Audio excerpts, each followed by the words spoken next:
Ce gouvernement de fous furieux passe son temps à innover, mais malheureusement plus souvent pour le pire que pour le meilleur. C'est du jamais vu ou presque. Alors que les policiers décident de manifester massivement contre nos dirigeants politiques, entre guillemets, Gérald Moussa Darmanin, ministre de l'Intérieur en titre, et donc leur patron, ne trouve rien de mieux que de se joindre à eux. Les forces de l'ordre, donc, rudement malmenées depuis de depuis de longs mois, depuis de longues années, n'en peuvent plus.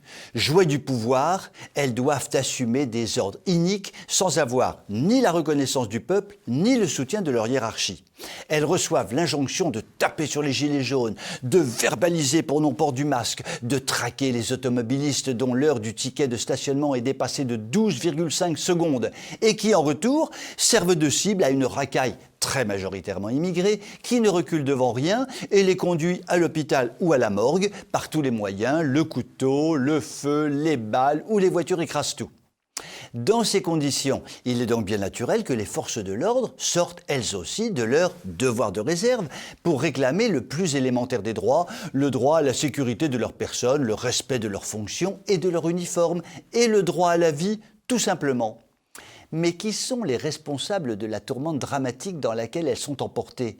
Personne d'autre que les locataires de l'Élysée, de la place Beauvau ou de la place Vendôme. Ces locataires-là, qui méritent plutôt le nom de squatters, envoient la police au casse-pipe tout en sapant autorité, tout en encourageant laxisme judiciaire, le tout évidemment sur fond de politiques migratoires irresponsables.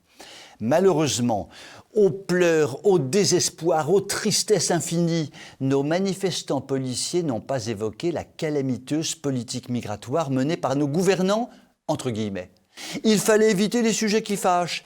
Ils ont même eu l'idée désastreuse et délirante de recruter un rappeur immigré qui a débité au kilomètre du vivre ensemble heureux du haut de l'estrade qui dominait les manifestants. Pourtant, nos amis policiers savent parfaitement que les rappeurs passent justement leur temps à multiplier les appels à casser du flic, à tuer du flic. Comme les patrons de la manifestation ne voulaient pas dénoncer les vrais coupables, le Moussa Darmarien y allait tranquillou mon loulou. Il affichait ainsi sa solidarité avec ceux qui souffrent, comme on dit. Et là, patatras boum boum, il s'est pris un déluge de huées qui m'ont mis le moral au beau fixe pendant 123 minutes et 47 secondes. Cela étant dit, il y a quand même quelque chose qui me chiffonne. En soi, par principe, une manifestation est toujours destinée à critiquer l'impuissance de ceux qui gouvernent. En y participant, Moussa Darmarien a appuyé ce constat. S'il en avait tiré toutes les conséquences qui s'imposent, il aurait démissionné. Mais bon, quitter son douillet cocon ministériel pour tomber dans un oubli misérable, non quand même, faut pas pousser tonton dans les ajoncs. Autrefois, la formule des grands dirigeants politiques était « je sers sans profiter ». Elle est désormais « je profite sans servir ».